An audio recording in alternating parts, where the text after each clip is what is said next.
The 18 Strong Podcast, episode number 350 with Justin Bryant of the Good Bogey.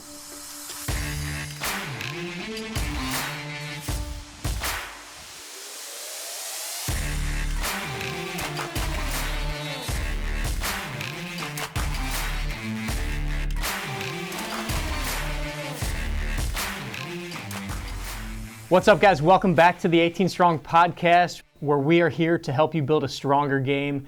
I'm Jeff Pelizzaro, your host, and this week we have my good buddy Justin Bryant on the podcast. Justin is a former professional golfer turned amateur again and is a very highly competitive golfer here in St. Louis. Also works for Rapsodo, so we get to talk about the new MLM2 Pro. We get to talk about how he uses it and how a lot of different golfers are using the MLM2 Pro to help their games, and really what the transition has been like for him going from professional to playing amateur again, balancing, working, family life, having kids, still being able to practice and play competitively. And then we get into his brand, the Good Bogey, and where that name came from, the designs that he's putting out, and where that all started, and how he's growing that brand as well, and even how some people have Good Bogey illustrations tattooed on their arms or somewhere on their body, which is kind of crazy to hear that that's the case. So before we get into our conversation with Justin, just want to say a quick thanks to our sponsors over at Linksol. Linksol has been our partner for a long time, and they are our official brand of apparel that we wear both on the golf course, off the golf course. I was just up in Michigan this past weekend, and whether it be being on the beach, whether it be on the golf course with my son,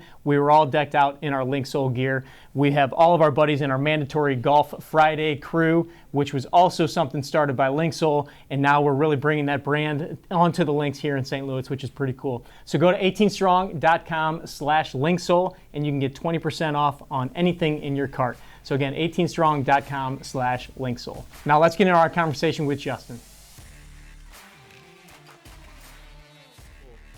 All right, so just want to kind of get an idea of going from pro to an amateur. What does that process look like? And then we'll kind of get into, how your process is as far as practice and competitions and how that's all changed and better, worse for the game and all that good stuff. But just the transition of going from pro to amateur, when did that happen?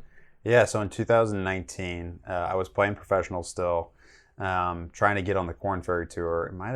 I think it was the Korn Ferry, maybe web.com at the time. But going through Q school there, and I missed getting to final stage, which at least gets you like status on the Korn Ferry Tour of some kind. It bases off your finish, but you really want to at least get to final stage. And I missed that by a couple shots. Can't remember. Tried to block that out of my memory. But then it was kind of a moment where my wife and I were trying to figure out kind of, what's life going to look like. We had 2 kids. My game felt really good, but kind of life had progressed. Was in my early 30s. I don't know how old I was at that time, but early 30s. And then kind of COVID hit, which shut down all the tours. They kind of said no Q school the following year. So your status was kind of frozen for a year, which some players that was maybe beneficial, some it was kind of, not. For me, I felt like it was a good transition. So still didn't know if I was going to reapply for amateur status or not, but it was kind of in my head. Didn't know what I wanted to do, but I knew I wanted to stay competitive. And realistically, kind of looking at the landscape of events I was realistically going to play, I didn't want to kind of get that PGA certification to teach. So I was like, I'm going to end up playing like 2 Monday qualifiers and like a couple events. And I was like, that's not going to get my juices flowing. Plus, I'm going to be playing against people that are playing full time. So I decided to reapply to be an amateur, and you do it through the USGA. So you fill out a form essentially kind of saying like how long you've been playing, how much money you've earned, when the last tournament was. And then they go through a process of kind of reviewing your application, looking at your results and things like that. And they basically say, you have this amount of time till you're reinstated as an amateur. Okay. So I don't know if there's specific cutoffs of like, if Tiger reapplies as an amateur, they're going to say, sorry, buddy, no. Is it you've made too much money, you've reached this point, you played in this many events, not going to happen. It's not going to happen. For me, I got essentially like 2 years to be reinstated. So I had to wait for my last competitive round. So I think I got it back in end of 21, November of 21. Because November of 19 was my last round. So yeah, they basically came back and said, you can be an amateur, don't fall under the pro rules for the next 2 years, and then you can get your amateur status back. So in that time, you can play events that are opens. So like you could play like the Metropolitan Open in town. Right. I can play because there's amateurs and pros playing, and I could do like US Open qualifying because it's the same thing. But I couldn't play in just an amateur event as you're getting reinstated. Until you officially get your card. Correct. Gotcha. I think they've changed a little bit of the rules since I've reapplied, so I think it's actually shorter now. So if some guys, I think I might have only gotten like a year. It didn't really matter too much because COVID, there wasn't a ton going on. So I felt like it was a shorter sentence than in reality of 2 years. Yeah, sidebar, I remember you and your wife are the first ones to alert me to COVID. Really? Because you guys had a trip planned to China, I think. Yeah, we were going to go, her brother lives in Hong Kong. So we were going to go see them and then like do a trip, just the two of us to Thailand. Yeah, and you're like, I don't know if it's going to happen, this whole COVID thing. And that's when I was like, what are you talking about? And we had a big trip planned after that. And sure enough, obviously everything the world fell apart. Yeah.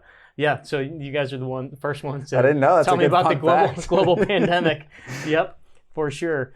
So professional-wise, I know you you played in quite a bit of different events, Monday qualifiers. I know you have a great story about great story, but not a great situation at the John Deere. Yeah. Right? So tell me a little bit about that and what other events you played in, like Corn Ferry or whatever it was at the time, right. Web.com. Like what kind of level and how many events did you play in? And then, we'll kind of move into some amateur stuff that you've done recently. Yeah, so in 2012, I graduated from Wake Forest, where I was on the golf team, and then turned professional that summer and played. I feel like I played in everything, at least the states you could play. There's definitely other journeymen that have played worldwide, but played European Tour Q School, Canadian Q School. I had status up in Canada. Only ended up playing like a couple events up there. Played mini tours all over the place. 1 day stuff, 2 day stuff, 3 day stuff, 4 day stuff. Played in the World Par 3 Championship out in Bermuda. Pretty much any competitive thing you could find, I tried to play. That was kind of the advice given to me, is like play as much as play everything. Yeah, play everything, play as much as you can, because that's only I kind of look at it in two ways. Is one, it gives you more opportunities for good things to happen, because in pro golf you really need to capitalize on when you're playing well. I think there's a super small subset of golfers, like Tiger, where they play well a lot, and then there's kind of those other players that are really good players. I'm not saying they're not, but they really make a lot of their money throughout the year on like 2 or 3 events. Mm-hmm. So it's the same on the mini tours of, the money's way smaller, but whether that's winning a mini tour event or, playing your way into a Monday qualifier or things like that. So I tried to play as many opportunities as I can, and was like fortunate enough that I had the opportunity to do that. Played in some Corn Ferry Tour events. I think I played in 4, but never had, status full time out there. So I was kind of Monday qualifying, and then you kind of had your one shot to make something happen. And then the John Deere. So I never played any PGA Tour events, unfortunately. Still on the bucket list, so we'll see. But the John Deere. So if people don't know, there's pre-qualifiers to PGA Tour events. So you had to do the Thursday qualifier to get into the Monday one. So it was easy to do that here in St. Louis because the Deere, I think it was in Moline, Illinois, the qualifier. It's 4 hours away. So I was doing that and getting the Monday. Was playing well. I think I was, it was Pinnacle Country Club, I think is where it was. It's kind of quirky. It's got some weird holes, and was playing solid. I shot 5 under, I think, maybe 5 or 6, which Mondays you have to go pretty low. Yeah. There's only 4 spots for the PGA Tour. Normally you're thinking like 6 to 9. Like 6, you're kind of like, I got a chance. So when I shot 5, I was like, maybe. And there ended up being this huge playoff to get into it. So was really pumped. Imagine July in Illinois. It was so hot. I remember it was just pounding water, waiting for that playoff. And we finally get there. And I think it was like a 6 or 7 for 1 playoff. So there's 7 guys playing at once, 1 spot. So you're thinking, first playoff hole, I definitely have to make birdie. Somebody's going to make birdie. And it's this downhill hole that's pretty short. And I hit probably one of the better drives on there. People had kind of sprayed it. And everyone had hit their shots, second shots into this par 4 and 2, and no one was really that close. Like, I remember thinking, like, kind of surprised, like 15 feet was maybe the closest, and these were all kind of wedge shots. So I'm thinking there's me and one other guy left to hit. So I'm thinking, okay, if I can get birdie here, somebody's probably going to make a 15-footer. We're going to go to the second playoff hole, but I like my odds. Like, I got to hit this close. Visualize kind of where I wanted to land it. I think I had about like a 60-yard shot. It was pretty close. Hit it exactly where I want to. Ball like goes into the cup and comes out. Oh. And my adrenaline's pumping. I'm like, it's gonna go in, and it disappointed it doesn't go in, but at the same time, I'm like, oh, it's tapping. I'm gonna go to the next hole. So I'm not even really thinking about the next guy to hit. I'm still kind of in like mode over the shot I just hit, and last guy to hit, he's like 2 yards in front of me, hits the same shot I do, and it goes right in the hole. And he eagled the 18th hole to get into the playoff. So he eagled 18, eagled the playoff hole. It was a cool moment. I was obviously bummed, but like he was hometown. That's right. I remember that. Okay. Yeah. He had a bunch of friends there, and they're drinking beer and going crazy. So it was a cool scene, but that's as close as I got to kind of the big show, you can say. I remember, I don't know if we were watching on the app at the time, because you and I were kind of working together at that time, and I don't remember if it was what the situation was, whether it was Kelly that told me or you told me afterwards what happened. But man, I've told that story so many times myself. It was brutal. I still can see it in my head. But yeah, so crazy, so crazy. So now playing amateur golf, you transitioned over to coming back and playing a lot of amateur golf. You won the National Club Championship out in Palm Springs. Yeah. So what was that event? So obviously club champion, St. Louis Country Club. Was that 21 or 22? That was 21. Yeah. So 21. So I was able to play in the club championship while I was getting like reinstated, because you can play in like club events. Okay. So as long as essentially the head pro or kind of the golf committee says you can. So I said, can I play in this? My competitive juices are flowing. I'm getting my amateur status back, and they said yeah, and was fortunate enough to win the club championship there. But I don't think I could have played in the national one yet, because of like I had to be an amateur for that event. Okay. But and that event was in like December out in Palm Springs. I think I got my amateur status back like the last week in November. Something like cutting it really close. And it was a new event. I think they had previously done something, but this is through like the PGA of America. They ran it, and out in Palm Springs, was working for Rapsodo, and they actually had an event that we sponsored out there. So one of our guys was like, "Can you go do it?" And I was like, "Yeah, I might as well go play in the tournament too." Right. So it worked out perfectly, kind of getting to help with that event and then playing it, and was kind of hitting on all cylinders, and was able to get the victory out there. And that was like, I just read, like, I think there are a couple different divisions, but like 300 male golfers that were in the competition. So what was that competition like? I assume there were quite a few guys like you that probably, were club champs, but had played pro. So the competition level obviously is very high. So what did that do for your motivation to keep playing and get, kind of back into this really competitive mode? Yeah, I love like tournament play. I love competition, and there were a bunch of similar people in terms of like played college golf and things of that nature. But everyone kind of has busy lives, whether with work or family or things like that. So I've tried to keep the same mindset that I had playing pro golf and amateur golf. So I don't think of it as different competition to me. Like golf and competitive golf, there's one opponent, and it's yourself. Mm-hmm. Whether that's match play, stroke play. So, I kind of will map out a course ahead of time. Like I'll play it, and I used to do this way more in detail when I was playing professionally. So I'd kind of look at historical data, how people played it, what I thought needed to win, how people played certain holes, what was hard, and kind of put a pretty detailed game plan together. I don't have the luxury of time to do that as much now, but I kind of mark it out a little bit in my head of, okay, this is what I want to execute on. And a lot of times,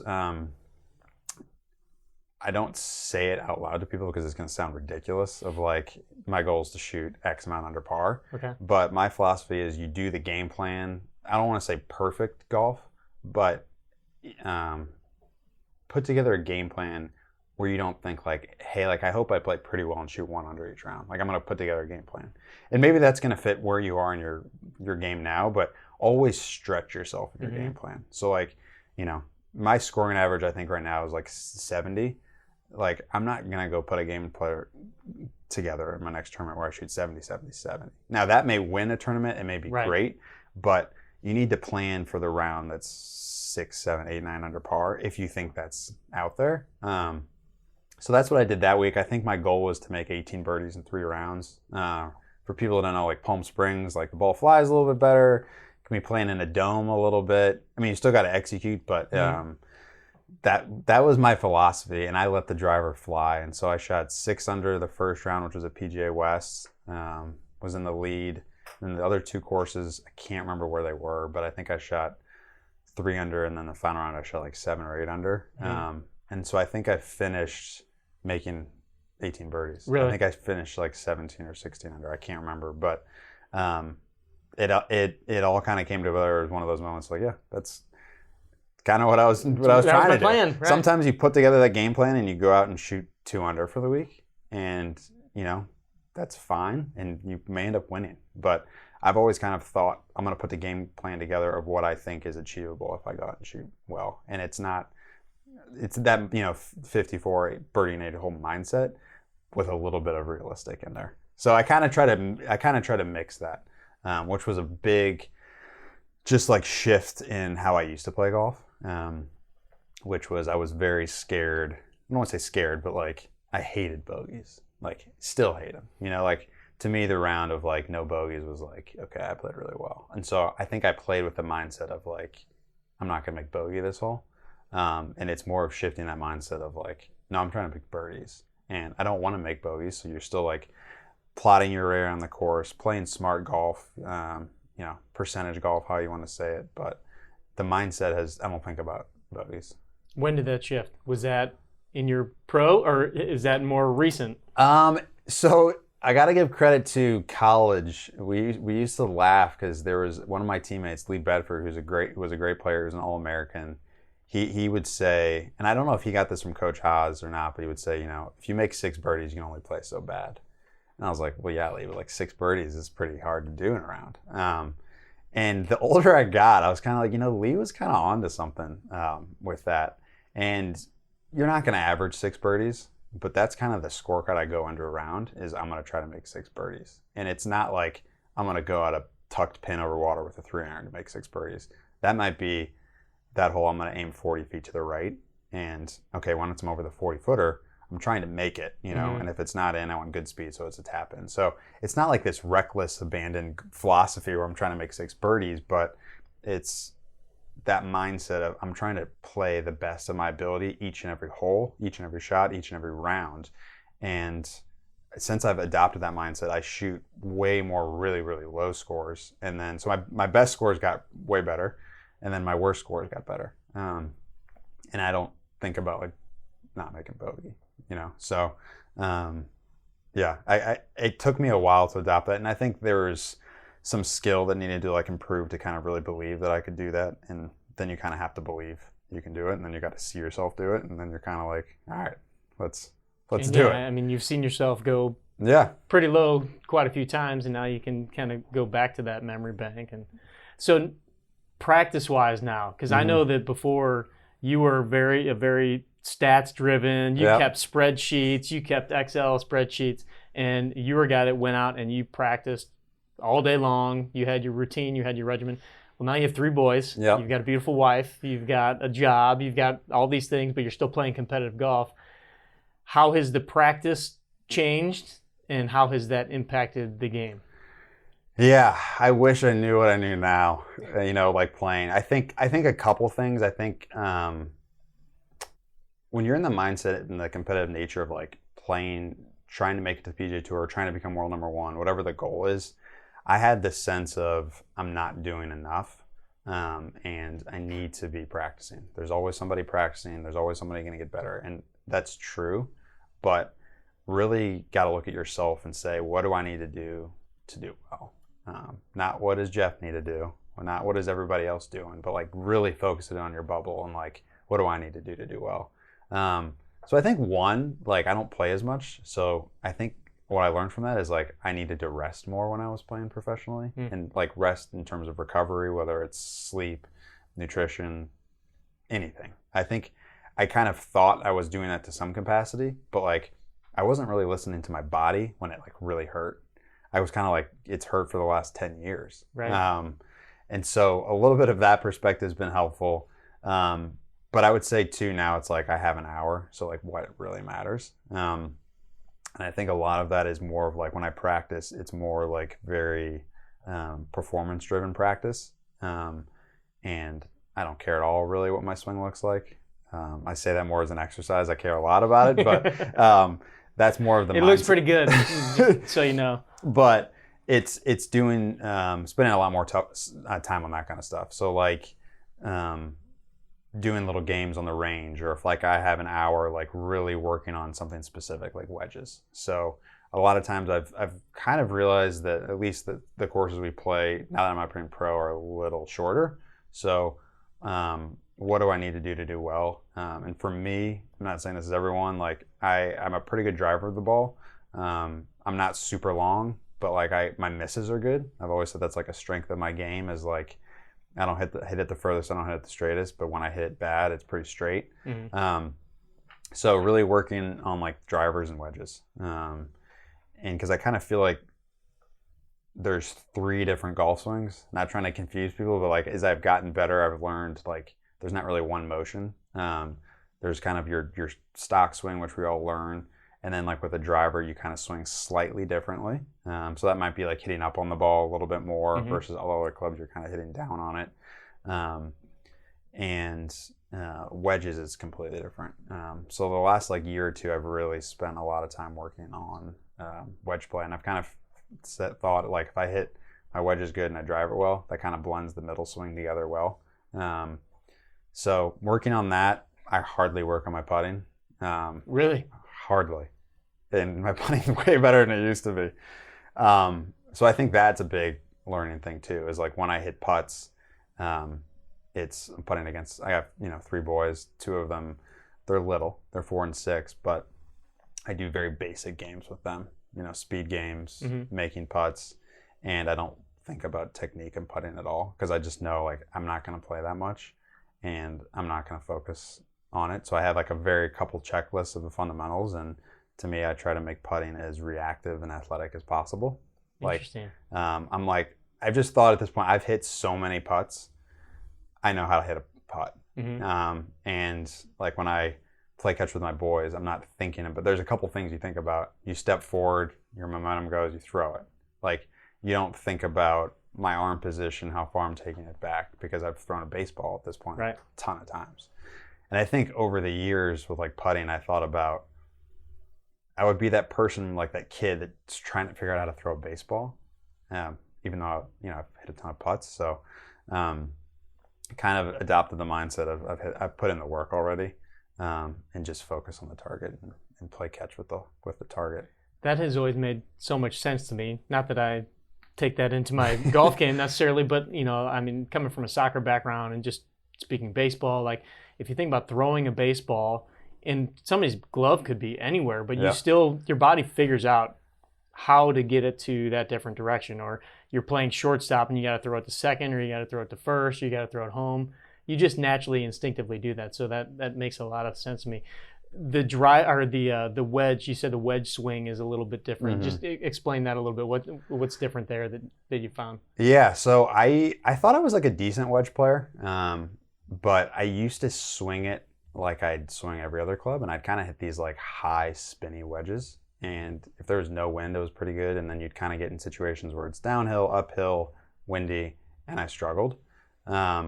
And working at Repsoda, I've been lucky to be able to kind of pick the brains of Mark Blackburn, who coaches Max Homa, Claude Harmon, who's coached a bunch of major winners, and kind of like, all right, what do good wedge players do? And them and universally, it's people, the best wedge players hit low wedge shots, high spinning low wedge shots. So it's the opposite of a driver. A driver, you kind of, if you're trying to maximize distance, you want to launch it a little higher. Obviously, not too high, but higher than I would say most people probably think. with low spin. That's how you're going to get it long and straight. But with wedges, you want to launch them low. So low would be like sub 30 degrees. Mm-hmm. So if you think about your wedge, you kind of want it, as a general rule of thumb, to flight half of what your degree on your club is. So, I use a 58, so I'm looking for under, 29 degrees of launch angle. And if I hit it before, it would be like 35. So we're shooting some content with Mark with Repsodo, and he was working through this, and it was 100% a content shoot. Except for me, when I was like, this is I'm getting a nice lesson out of this. And I struggled in that scenario of hitting it low with him. And he gave some helpful tips, but my takeaway is like, I got to figure out how to launch it low. And he was kind of telling me, it's a different swing. You got to come in a little more shallow. The wrists aren't quite as active, because if you're coming in there with a ton of angle, you can kind of get steep. The ball is going to come up higher with a lot of spin. So I don't really know what I do, but I fiddled around with kind of, all right, I got to launch it, get a launch monitor out there. Or Mark had like these kind of sticks with puners, and he said, this is, if it's under 30 degrees, it's going to hit it under it. So worked on hitting it low and kind of having a couple yardages to hit with the wedges, and it's helped tremendously. Because I think the fear was when you hit them low, they're going to not go. Right. But they'll stop if you hit it square. So yeah, I mean, what an opportunity to work with some of those guys and just even pick their brains. Yeah. So speaking of Repsodo, obviously you've been working with them for a few years now. How much of that do you utilize in your practice sessions? Obviously, you might have some opportunities at work to kind of dial a few things in while you're working, right? But it goes into that focused practice too, right? So how do you utilize that? What are the things that you're looking at in different scenarios when you have the MLM with you? Yeah, so it's definitely a nice perk. My game would probably be a little worse if I wasn't at Repsodo, for the simple fact that we have like a setup in the office, and you can kind of, some people may go to the water or stand up, and I might go take 10 swings. So it's not a ton of practice, but it helps. So, but yeah, we had 2 launch monitors. So when I started there, it was the MLM, which launched in 2019, which is a radar-based unit that uses the camera on your phone. Mm-hmm. So really cool device. And then earlier this year, and it's been fun for the last 2 years to be working on this product, the MLM2 Pro, which has 2 cameras integrated into it and the radar. So you're getting to see your swing from down the line, shot trace with it, getting to see impact vision is what we call it. So you can see like where the ball's hitting the club on the oh, really? The ball is hitting on the club face? On the club face, which is really cool from behind, which we've seen like a lot of funny videos too of like shanks, heel shots, tops. So being able to use that product has been huge, just in terms of, as I said, like I only have, like when my wife's like, you have an hour to go hit, I'm like, all right, I got an hour. So for me, I really use it for, I would say 3 to 4 applications. So I don't hit like a ton of, I think there's good things for people that are just learning, like they're club gapping, like hitting a bunch of your shots in there, working on your 7-iron. I really use it to dial in the wedges. To kind of check out my driver to make sure it's kind of launching in the window I want it to launch of like 12 to 15 degrees with the right spin. And then using our combine. So people may be familiar with like a TrackMan combine. We developed a combine with Dr. Sasha McKenzie, who is a genius in the golf space, worked with Fitzpatrick, a ton of guys, but designed this combine. It's a 24-shot test that you can take, and it's 2 approach drivers and driver. So for me, it's like, all right, I got 15, 20 minutes. I can't go play, so I'm gonna like do this combine, and it gives you a score at the end of it with a handicap associated. You can see like where your proximity is versus your pro, versus your handicap range. And for me, it's like, that's kind of tests the game a little bit. It's not the same because you're not getting the short game and putting, but like I know where my ball striking is. If I go in there and I get a bad score on like a 50-yard shot, but I did really well from 180, it's like, all right, next time I'm out here, I'm gonna work on the 50-yarders. So really actionable that way. And then a fun feature in the 2 Pro that I've used, and I wasn't anticipating this, is we have 30,000 courses that you can play from, as well as some other partnerships with simulation partners. But I'll kind of like scout out a course ahead of time just on the sim. So it's auto putting on there, but like, playing Persimmon this week, look it up, play it, and it takes a very short amount of time, and it gives you like a sense of like, all right, what am I gonna hit off 1, what am I gonna hit off 2, a little bit of like where I'm gonna aim. especially for courses that I don't play or haven't played in a while.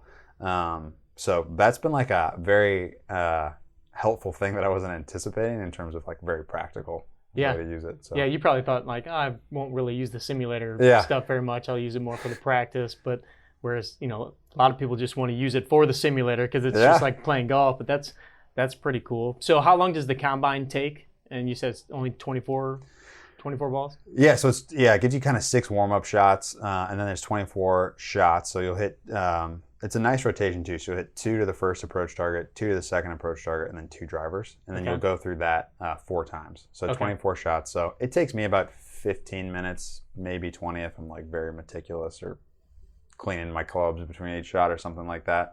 But yeah, it's a fun way to do it. And actually in August, a cool thing we're doing is if you take a combine on MLM or MLM2 Pro, you are entered into a contest or entered to win a virtual lesson with Claude Harmon III. Oh, wow. Which is pretty cool. Okay. So I may take out a couple extra this month. That's pretty cool. That's awesome. So as far as like figuring out your distances on your clubs, the different gapping and stuff like that, is there a specific program that does that, or is it something that you kind of have to piece together? How do you do that? I've never done that. Yeah, before. we got to document this. We got to get it because it's shocking to me how many people that are like golfers. They just don't know how far they hit it. Yeah. And a lot of people like know how far they hit their best 6 iron or like their top 10% of their best 6 irons, or they know like how far it goes in total. But really understanding that carry number is really important to people. But yeah, I just recommend the first time somebody gets it, like put it down, hit 6 shots with each one of your clubs. And then we have this session insight. So post session, you can click on that and it'll show like your shortest shot with your 6, your longest, and then your average, and then all your clubs. And so you can kind of see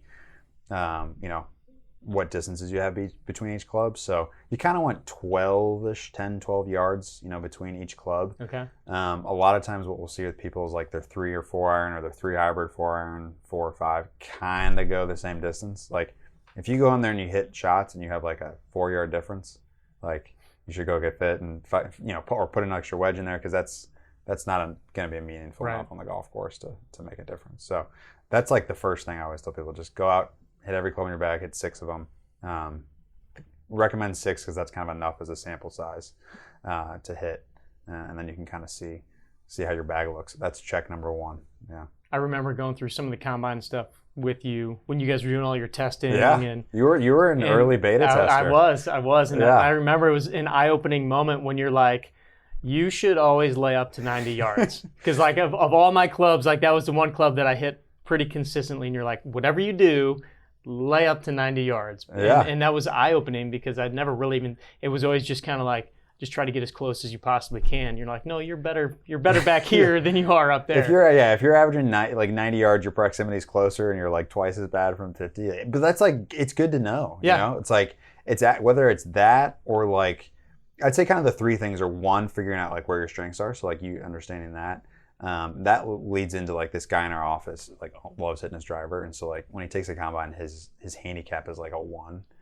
And then his approach targets, he's like a 25 to 30 handicap. And I'm like, Brian, like you need to practice your irons. It's very obvious, like where you spend all your time. And if you just want to hit drivers, it's great. But like if you want to improve, it's pretty obvious where you need to improve. And 2, it's just like to be able to provide like context to people on what a good shot is. Because I think you watch the PGA Tour, or shout out to the Live Tour, watching that, and you see like the average distance, or you see that where they're hitting it, and it's like you're seeing the best players on the planet, best shots that week. So when you take the combine, it'll show you like your proximity, what a pros is, and then your handicaps. You're kind of like, oh wow, pros from, I don't know them off the top of my head, but 100 yards, it's 15 feet or whatever it is. Yeah. It's not 5 feet. So it kind of gives you too like a little freedom, I think, to kind of, swing without the pressure of like I have to hit this to 2 feet. Because in reality, you're not going to do that every time. So let's take a second to thank our partners over at Live Pure. Live Pure is the #1 hydration drink that you need on the golf course, especially when it's getting hot out there, you're sweating, you're playing lots of golf. You need something more than just water in your water bottle. So Dr. Troy Van Biesen and his team formulated one of the greatest hydration products out there that is no sugar added, all natural ingredients, and the top quality PGA Tour pros, champions that you know, are all using this on the golf course. So go over to livepure.com. That's livepur.com. Check out all their products. You can use the code 18strong and let Live Pure champion your day. So we've had a chance to play together a few times, and we do our Friday morning, mandatory golf Friday. Shout out to Linksol for starting that. So obviously when you're playing in competitions, you're playing with very high level golfers. When you're playing in our Friday morning, we've got run the gamut, right? Yeah, we got the range. We've got a few really good guys, couple plus handicappers. We've got some guys up in the 20s and maybe even beyond there. But so when you're out there playing with guys of more that caliber, let's say the 10 plus handicappers, what are you seeing out there where you're like, man, if I could just work with that person or give them a little bit of hints or instruction on, like, not necessarily like their golf swing, but like what they should be working on. What are some of the things that you see? And you could pick on me if you want, by all means. But just a couple like big rock things that many of us either get wrong or just don't put the time in or don't know that we should be putting the time in there. Yeah, so I think there's a couple of things. Is people, one, as we kind of talked about, they don't know how far they hit it. Mm-hmm. They may think they know how far they hit it, but they don't. So people grab clubs, and I'm like, it's not going to get there. Like, so, and then they hit it, and I can't believe I didn't get there. So I think, one, it's understanding your game. So one, where to hit it, and then, or how far you're hitting it, and then two, it's just like the course management stuff. So whether that's understanding what target to aim at. So like the thing that I love is when I'm helping a buddy out at the range, and he kind of wants a lesson. I'm like, all right, or my boys, I'm like, well, where are you aimed? I'm like, I don't know, I just want to hit it straight. Mm-hmm. And I'm like, that's like going to the gym and just taking a basketball and just shooting it around. Like, and you're just like, what are you doing? Well, I'm shooting it. And so like, you need to have a target on the range. And there's a time on the range not to have a target if you're working on technique and you just kind of need to grind something. But like, if you're not working on something very specific technique-wise, you need to pick a target. And if you're working on something technique-wise, like, don't even care where it goes because you're trying to work on like a movement. So one, it's picking a target out there. And that's like understanding. I call it like the shot, sniper versus the shotgun. So a lot of people are aiming right at the pin, and Mm-hmm. like I can't tell you how few times I aim at the pin when I'm playing. And you should swing as if you're aiming at a very specific target, but understanding you really don't know where the ball is gonna go. So like you need to swing like you know where it's going. So it's that fine thing of not really understanding it. So people need to just aim at the middle of the green and swing very aggressively at that middle target, and you're going to hit the ball close to the pin by accident. So like as a general rule of thumb, I think that is a good one. I think a really good exercise too in terms of just course management is like play with a half set or like 5 clubs. Yeah. Because I do it sometimes as an exercise of course management, because then you get between like it's like, oh man, it's a perfect 7-iron, but you only have a 6 and 8 in your bag. And then the thought is either how do I get this there to be a 7-iron, or where do I want the ball to leave it? Mm-hmm. So I think a lot of times it's just understanding like 5 at Ruth Park. Yeah. Like you can't go long there. Yeah. I've played with so many people and they want to get in the back tier and they airmail it. And I'm like, well, now you're dead. Now you're legitimately dead. So that's a shot, like it stinks when you hit it short and it rolls back, but it's a way better shot than long. So I think it's like understanding some of that nuance in like club selection too. So there's learning how far you're going to hit it, and then there's just kind of like understanding targets and where your misses need to be, mm-hmm. And kind of managing that of like, there's certain holes when I play and guys are like, they see the fairway, and so they're like, well, I'm going to have it down the fairway, and I'll play a hole. There's one at St. Louis, number 14. There's like woods right of the rough, and like I say, there's the world to the left. So I aim down the left edge of the fairway in the rough, and understand that like I'm probably gonna hit in the left rough, but like it's an easy wedge to the green. Versus if I aim in the middle of the fairway, 20% of the time I'm gonna hit in the right rough and I'm dead. Right. So I just eliminate that side completely and accept like the rough's fine. So I think it's kind of just like understanding some of that like you don't have to hit it in the fairway, you don't have to hit the green. Like sometimes a little short of the green's better than 20 feet, above the pin. So mm-hmm. Yeah, Ruth Park, number 5. Hardest hole. St. Louis. Maybe the hardest green in St. Louis. If you're on the wrong tier, you're in trouble. When you're out either just playing by yourself or even competitive rounds, what are you tracking now as opposed to what you used to track back in the day, or if it's the same maybe, just as far as your stats, and how do you use then to say, all right, I need to go practice this or that? Yeah, so I still do it a little bit. I'm not as intense as I used to, so I don't do my practice stats. Every once in a while I'll use a couple different systems in terms of like, I said I don't practice my putting, but like they're basically simulated putting is what I'll do. So like Decade app has one, Stack I think has one, where they'll basically be like, all right, hit a 15-footer left to right. And I'll kind of like do that, and it'll kind of say like what strokes gained you are. Mm-hmm. So to me, that's like a valuable tool. I don't chart my practice stuff anymore outside of that. But in terms of tournaments, I'll still write the result of every shot down. So I'll track my tournament rounds, and I use the Golf Metrics app, which is Mark Brody's strokes gained app. Oh, yeah. Because to me, it's super easy to kind of plug them in. I've used it over the years. Is that something you have to do after your round? Or yeah, so I do it after the round. So essentially, like I'll get a scorecard or I'll use the pin sheet, and it's like you basically write the distance you have to the hole, and then like I don't write the lie down there just because I put it in after the round and I remember where I hit it. That's because you don't have 100 strokes. But it'll be like, the first hole was in the fairway and I was 86 yards to the pin, hit 20 feet, putted to 2 feet in. And so you put that in there, and then over the course of 18 holes, it uses the PGA Tour average. So you can use like the amateur or the pro strokes gained. I just use the pro. But it'll give you context of what the average is. So it's not perfect system because on the tour, they're using that data from that week on that hole. But I kind of look at it as like throughout the year, it's going to kind of all even out with that. And it gives me context of like how I'm playing. So if I'm positive strokes gained on something, I did it well. If I'm negative, I don't put a ton of thought into it if it's one round, unless I was like, man, something funky was going on. But if I like see over the course of a tournament or like a month, there's a trend going on, then I'll kind of think about how I need to fix it. But I don't try to make one-off. Right. One round, you're gonna putt bad one round or hit a driver bad one round. So it is what it is. What do you do? Do you work with an instructor at all? Or I know you obviously know the golf swing very well. You practice a lot or practice quite a bit. But as far as like your swing in itself, when you find that maybe there's something a little bit off, how do you go about kind of diagnosing and fixing that? What do you do to work on it? Do you have somebody that you lean on to look at your stuff, or you just kind of work on your own? Yeah, at this point I kind of work on my own. I would definitely recommend people find somebody though. So I was very fortunate to grow up and take lessons from and learn from people like Mike Tucker, Brian Fote, St. Louis guys.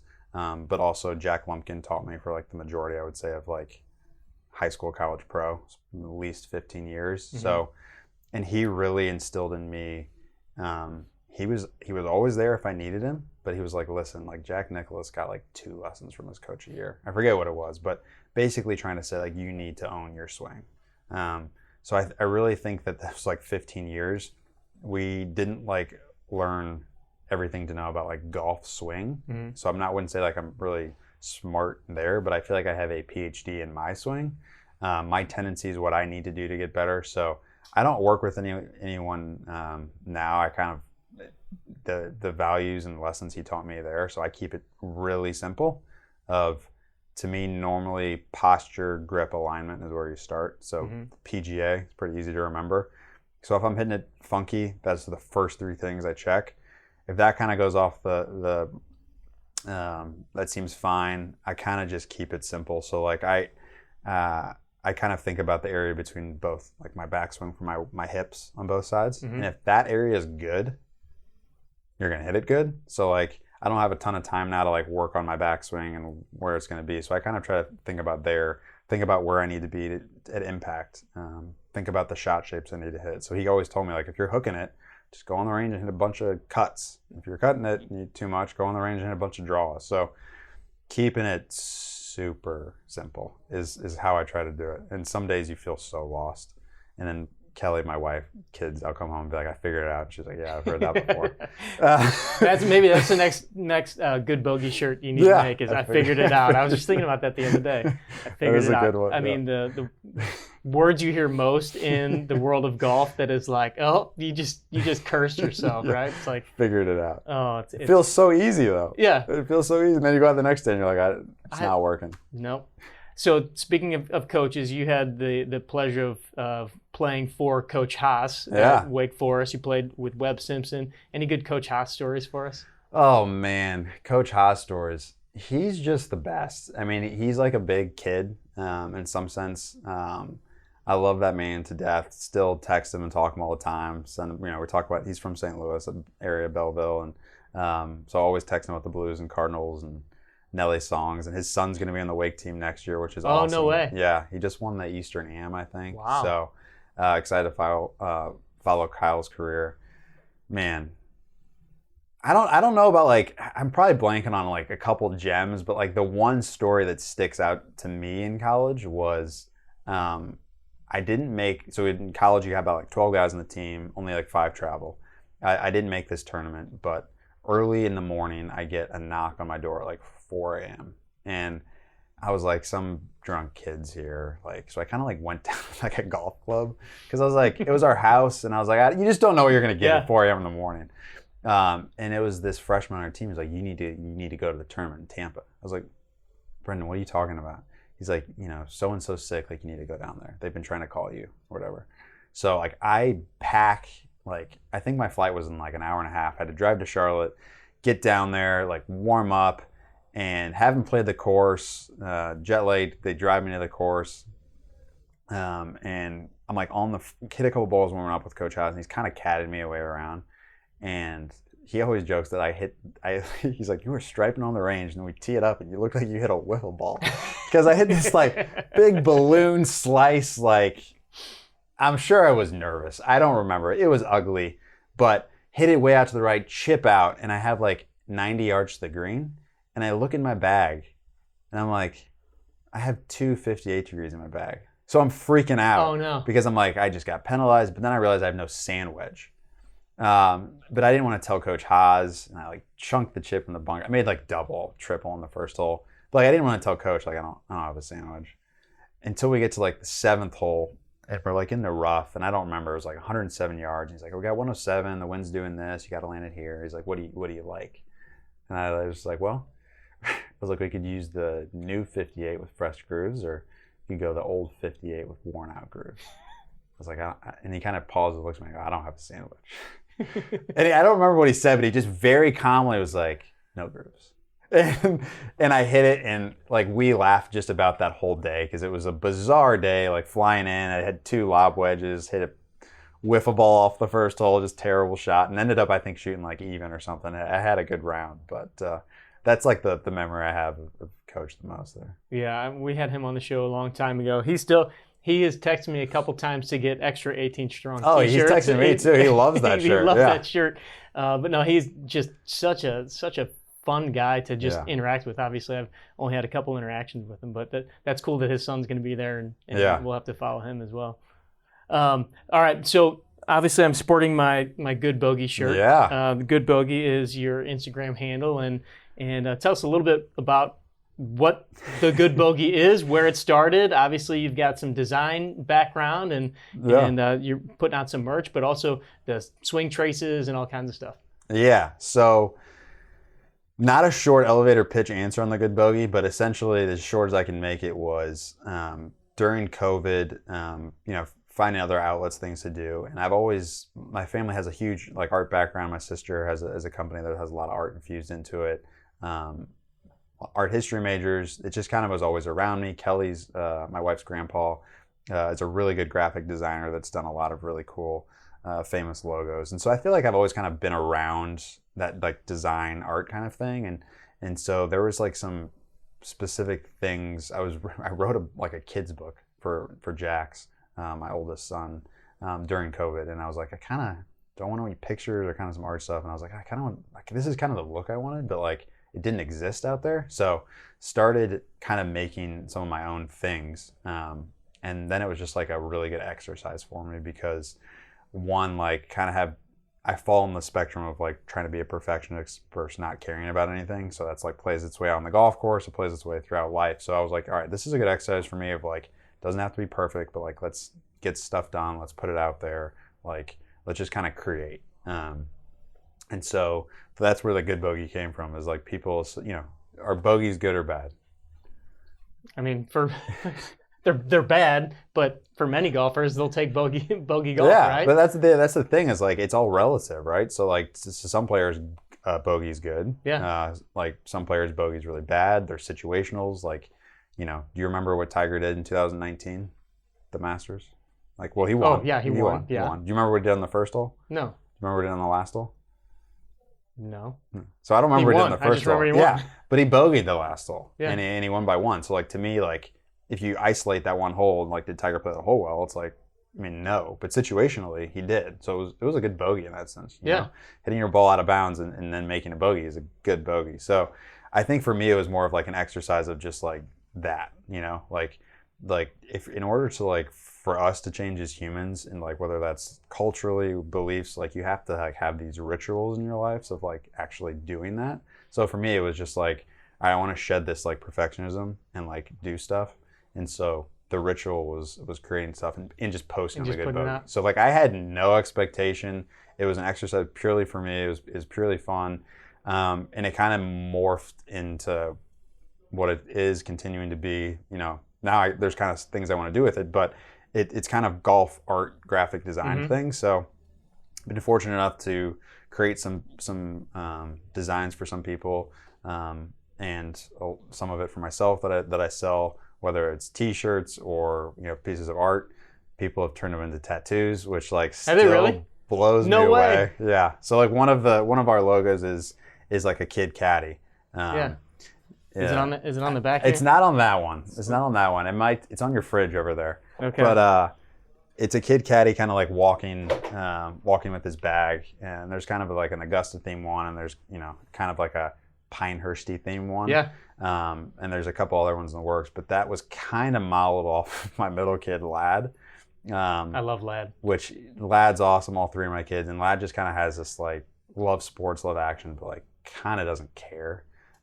So kind of embodying his energy a little bit into that character, and Lad's tattooed on some people. So it's pretty wild. That is so crazy. Thanks. So we've done some design, and kind of the biggest thing that took off was the signature swing series. Swing signature is what it really is, but I kind of just flipped the word because the good bogey and gonna put it out of order. But it's essentially these traces of people's paths on the downswing, the backswing and the downswing. And I was really doing it completely for myself. Of like during COVID, I was thinking about my golf swing a lot. I used to look at my swing a ton on video. And as I said, like the more I understood golf, my game, the more problems I saw with it. So like I wanted to isolate it and not see it and actually just look at the pattern of what the club was doing. And then look like, what was Snee doing? What was Hogan doing? Like, what do their patterns look like? Because my Jack Lumpkin, my golf coach growing up, I'll never forget when he said this to me. We were getting a lesson, and he said, fairways are full of good players, or good-looking swings, players that don't make it. And I was like, oh gosh, yeah, you're right. That like, it doesn't really matter what your swing looks like. Yeah. But really wanted to study these like movements. So was starting doing it, and I post them on there, and that kind of cool art forms, and now it kind of people really hang them in their house. I'll do it. People have gotten them tattooed on themselves. They're really popular gifts for people. So, or like kind of wedding gifts for bachelors and stuff. And so it's been like a really fun project that like had no intention that it would happen. It was just an exercise for myself. So. Where's the best place for people to go find that? Is it Instagram or Instagram? Website? Yeah, working on a website right now. Instagram is the best, so it's at the Good Bogey, and you can kind of see all the stuff I've created on there, as well as kind of links to stuff if you fancied a print or a shirt or something. So I think it's interesting. Before we were talking about your golf game, and you said, I hate bogeys. Hate them. And then your explanation of the good bogey, it's like it's such a mental process of kind of getting over that. Like things don't have to be perfect. Just kind of put it out there, get it out there. Same with the golf game, right? Like put a swing on it, see where it goes. Yeah. Put another swing on it. I think that's pretty cool. So just golf-wise for yourself now, moving into end of 23, you've actually got a pretty big event coming up in the next couple of days here in St. Louis, which this episode will be out quite a bit after that event's done. But what are some of the goals for 23, 24? I know you've got some things that you're kind of shooting for. And is it something that you kind of write down? I want to make this tournament, or what does that look like for you? Yeah, I got it in my phone. There's definitely goals that I'll have each year, and then there's kind of like things that I'm like, I want to accomplish. So kind of the same mindset of putting the game plan together for a tournament. It's the same for this. So shooting big, like I don't know if I'm going to get into the exact ones, but end of the day, it's kind of balancing of like, I have a job, I have a wife and 3 kids, and I love spending, time with them. So like, as my boys love the game, sometimes we'll go to the range for 3 hours and I'm like, I hit 2 balls, but to me, it's like way more enjoyable to be with them and interact with them and help them if one kid likes the help, the other doesn't. And that's completely fine. So I try to kind of balance that a little bit, but at the same time, it's like I'm signing up to the tournament to play the best I can. And so for me, that's what it is. I'm just gonna see how good I can get in this stage of life of commitments to work and family and golf. So we'll see what happens. And hopefully fitness, something happens. And fitness. There we go. No, but I mean that's a huge part. That's the foundation of playing good golf, especially at this age. So what does it look like? Kind of giving you a little trouble there, but what does it look like right now as far as like what's kind of a routine? Kelly did not. Might be based on a little bet that we had that we had to institute exercises for her because of something. But no, I mean, as far as what kind of a routine do you have? I know that you've always been, you've had your routines that you get up in the morning and do some different things. What does that look like for you now? Are there different things that you want to implement, or what has worked for you in the past or whatnot? Yeah. So I've had some back and neck stuff over the years, which has gotten better. But then it's like now sitting at a desk on a computer, it's like that presents its own challenges, as and everyone else knows very well. So I think there's really small stuff like standing at work, make sure I'm moving around. But I would say, honestly, gotten pretty lazy in the last year. Let's just call it what it is. My wife wakes up and gets after it, and so it's really cool to see that and kind of see the benefits of that. But for me, it's that too. So like right now, like understanding, like if your body isn't feeling good, like forget golf, like life just stinks. Like playing with the kids, feeling good. So I think just understanding that first and foremost, and then like I want to play good golf too. So for me, it's a lot of movements. You can say stretching, but kind of getting in positions of things that are gonna help me feel good. So things that you've taught me in terms of certain stretches, the basics of pushing and pulling. So whether it's push-ups or things like that, and needing to get into the gym more to do that, but making sure you're feeling right so you can play right. Otherwise, you're compensating and you're not feeling good, and life's tough. For sure. All right, I got a couple questions to finish up with. Many people probably don't even know that you've been on the 18 Strong podcast. That's right. Before. I mean, one of the early stages. So we didn't have this nice studio. No, this wasn't a thing back then. It was me in my back little room office or whatever. Yeah. But I'm sure I asked you these questions, but we're going to ask them again. They may have changed, and some of the questions are different. First of all, Caddyshack or Happy Gilmore? Caddyshack. I mean, I love Happy Gilmore too, but Caddyshack's just a classic. I mean, it's tough to beat. What do you have like the actual like breakdown? I don't have the numbers. I've said you need to hire somebody to go back. I need to go back and listen to each of them. I just feel like Caddyshack is like Happy Gilmore wouldn't exist without Caddyshack. You know what I mean? I think you're right. Humor. I bet Adam Sandler would say that too. Yeah, and I like Adam Sandler, and I love Happy Gilmore, but I mean Caddyshack. I quote Caddyshack way more than I quote Happy Gilmore, so I feel like that is the answer. Same. All right, walk-up song. If you could pick one to the first tee, what are you picking? I did this actually in a Corn Ferry event we did. I don't remember what I picked. What I would pick now, man. What would you pick while I'm thinking about this? I've always said Beastie Boys Sabotage. Yeah? Kind of depends on the mood, though, I think. So, but Is this like that's a par like if three, par five walk up? I don't know. Let's say first tee at St. Louis Country Club. Oh, that's a different vibe than I would probably go for. Let's do that, and then first tee at Phoenix Open. Yeah, first tee at Phoenix Open, man. That's got to have some juice to it. Yeah. First tee at Phoenix Open, I'd probably do. I'm gonna say "Coming In Hot" by Andy Mineo McRae. Okay. That's the way we play with. I play with the boys in the car a lot. It's very viral sound, so I'm gonna go with that. St. Louis, we maybe go with Mozart, Beethoven. Something a little more classical. No, I probably know. In all seriousness, probably go like the Who, Bob O'Reilly. Kind of good build up. Mellow. There. Yeah. Is there a book that you have read that's influenced you, whether that be golf, that be just your overall philosophy, that you have either recommended or would like to recommend to the 18 Strong crew? Yeah, a good book. Outside of your book? Outside of my book, yes. He didn't prompt me for that. Yeah.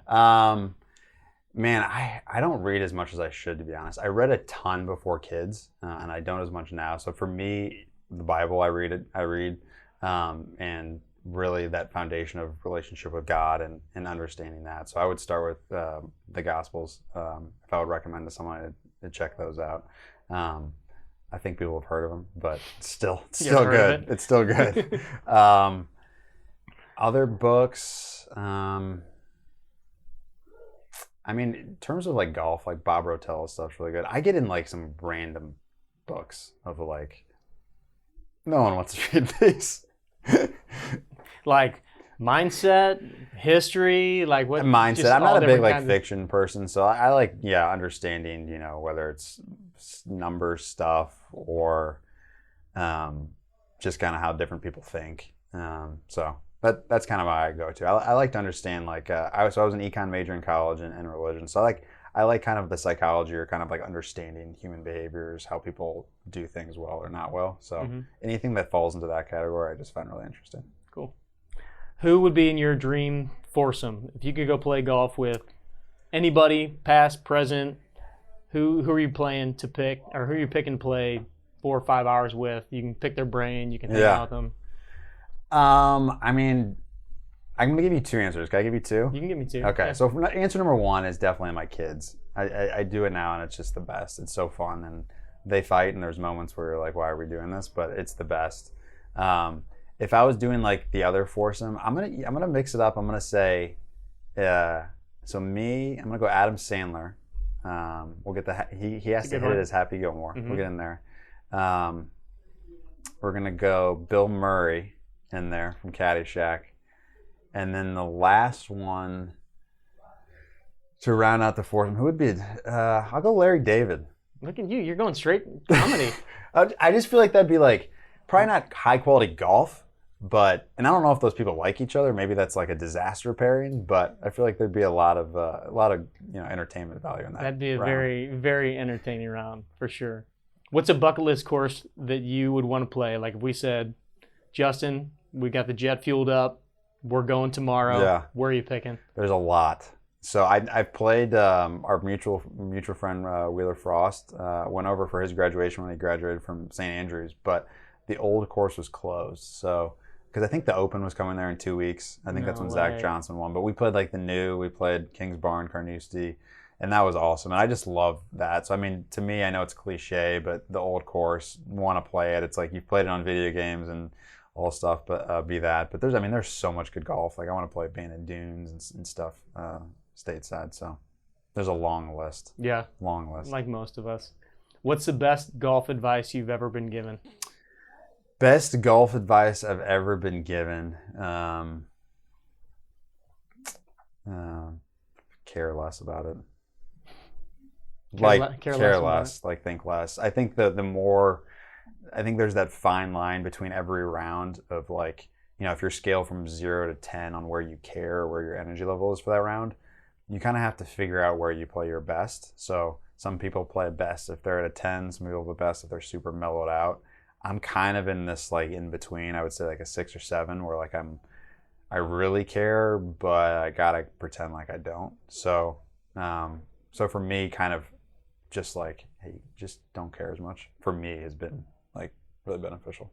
Yeah, we're starting to. So my son is 15, getting into golf. You met Sam before, and I'm really finding that like when he's not playing well, you can see he's just not enjoying being out there, right? And so just trying to kind of get in. I mean, we all kind of, or I have struggled with this too, but it's like, man, you have to realize that like this is pretty good that we're out here just playing. It's just me, you, Grandpa, Uncle Dino. Like you can't let a couple bad shots like ruin your whole day here. Yeah. So trying to work our way through that, and where he doesn't come home and be grumpy and the best exercise I've ever done for that, and it's under this, is like just write down on a piece of paper. So I wrote down on my phone of like, when I play well, I do blank, and write a couple, and then like when I play poorly, I do blank. And real quick, you'll understand what you need to do. And I'll read those, I don't know, 50 times throughout the year. Like if I'm not feeling well, like before, like I had a bad range session, on the way to the tee, I'll just read that, and it's like, all right, I'm gonna do what I do when I play well and see what happens. And like you'll be surprised how much that helps. That's cool. Like it'll just change your mind. Awesome. And you may still play bad, but yeah, right. You'll be in the right mindset, which is at least the start. All right, last one. What's a social media account that you follow that you think would be fun for the 18 Strong crew to follow as well? Social media account, man, there's like so many good ones I feel like have popped up in golf. They're just really good. So obviously the Good Bogey, I've heard, is like phenomenal content. Yeah. A good social media account. I'm thinking of ones I've seen recently that aren't necessarily the best, but I try to find stuff that people that are putting out stuff that like will inspire you and you can kind of rip off of. So whatever that is. So like I'm in marketing at Rapsodo, and like I saw there's one account that basically is like, these are the top, I don't know what it is, so sorry I'm not giving them credit, but like these are the top ads I saw this week. And so for me, that's the kind of stuff I like love, is like, okay, that person did it. I don't need to reinvent the wheel. How can like reiterate off of that? And it's the same thing I do with like the Good Bogey designs. It's like no thoughts really original. It's like, oh, I like a little bit of what Jeff's doing over here. I like a little bit of what's going on over here, and merging that together. So there's a ton of good creators in the golf space. I really like Radry Golf. I think that how do you spell that? Radry on Instagram. I think his stuff's really creative. It's good. So way better than mine.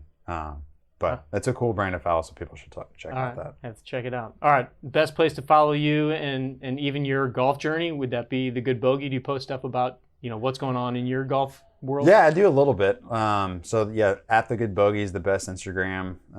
If you want to see what pictures of me and my family, I'm at Justin D. Bryant on Instagram, but that's not going to be as exciting for the majority of people. So I would check out at the Good Bogey, and yeah, that's kind of, I'll update if I'm doing more kind of like national stuff. I'll kind of have people follow a little bit along on there, and kind of behind the scenes stuff. So cool. And then hopefully soon you're going to be giving me some tutorials on the Rapsodo, and we can post a little content on, you could rib on me a little bit. Yeah, we got to see. We're gonna say like, we'll get you the 7-iron out, and you got to call your distance on there. We're gonna see how well you know your numbers. Okay. Well, that'll be an exercise. All right, man. Really appreciate your time coming in, and look forward to watching you over the next year or so, and see what's happening with these goals and where you're going. Yeah. Thanks, Jeff. All right, brother. Thanks for joining us this week on the 18 Strong podcast with our good friend Justin Bryant. We wish Justin all the luck in his upcoming future events, in his amateur journeys on the golf course. If you want any more information on Justin, the Good Bogey, or anything we talked about in this episode, just go to 18strong.com. This is episode number 350. We'll talk to you again in the upcoming weeks with some great guests. Train hard, practice smart, and play better golf.